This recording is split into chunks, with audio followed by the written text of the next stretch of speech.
The American Civil War 1861 to 1865 was the bloodiest conflict in United States history, claiming more than 600,000 lives.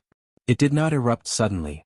Rather, it was the result of decades of political tension, economic rivalry, moral conflict, and social division.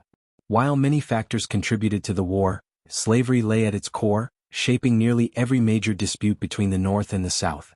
1. Slavery, the central cause. Slavery was the single most important reason the Civil War occurred. By the mid-19th century, the United States was deeply divided over whether slavery should continue and expand. The Southern states depended heavily on enslaved labor to sustain their agricultural economy, particularly cotton plantations. The Northern states, increasingly industrialized, had largely abolished slavery and viewed it as morally wrong and economically backward. As the nation expanded westward, every new territory raised the explosive question: would it allow slavery or not? Each debate intensified sectional hostility and made compromise more difficult. 2. Economic differences between North and South. The North and South developed along very different economic paths. The North had factories, railroads, banks, and cities. It favored tariffs to protect American industry. The South relied on agriculture and exports, especially cotton, and opposed high tariffs that made imported goods more expensive. These differences created competing economic interests. Southerners increasingly felt that federal policies favored Northern industry at their expense, fueling resentment and distrust of the central government. 3. States' rights versus federal authority. Southern leaders argued that states had the right to govern themselves and reject federal laws they considered unconstitutional.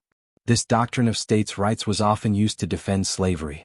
Key conflicts included resistance to federal limits on slavery, opposition to laws that interfered with slave ownership, the belief that states could legally secede from the Union. In contrast, the North believed the federal government had the authority to preserve the Union and regulate national issues. 4. The expansion of slavery and failed compromises. Several attempts were made to maintain balance between free states and slave states. Missouri Compromise 1820 limited where slavery could expand. Compromise of 1850 temporarily eased tensions but included the harsh Fugitive Slave Act. Kansas-Nebraska Act 1854 allowed settlers to vote on slavery, leading to violent clashes known as Bleeding Kansas. Each compromise solved one crisis but created another. Over time, trust between North and South completely collapsed. 5. The role of abolitionism. The abolitionist movement grew stronger in the North, condemning slavery as immoral and un-American. Influential figures such as Frederick Douglass, Harriet Tubman, and William Lloyd Garrison challenged the institution publicly.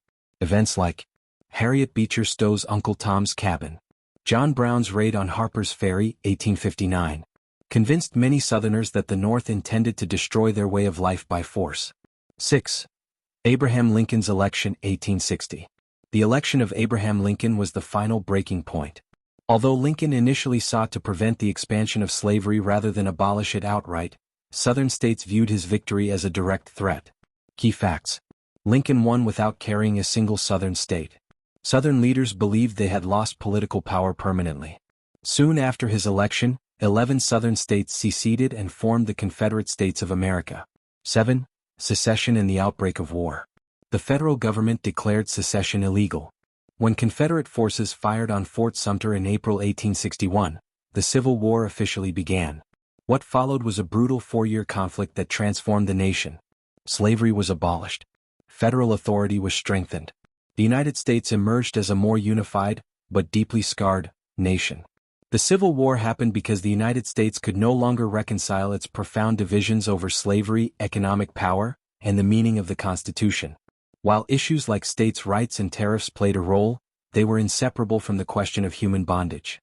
Ultimately, the war was a struggle over what kind of nation America would be, and whether it could survive divided against itself. A house divided against itself cannot stand. Abraham Lincoln.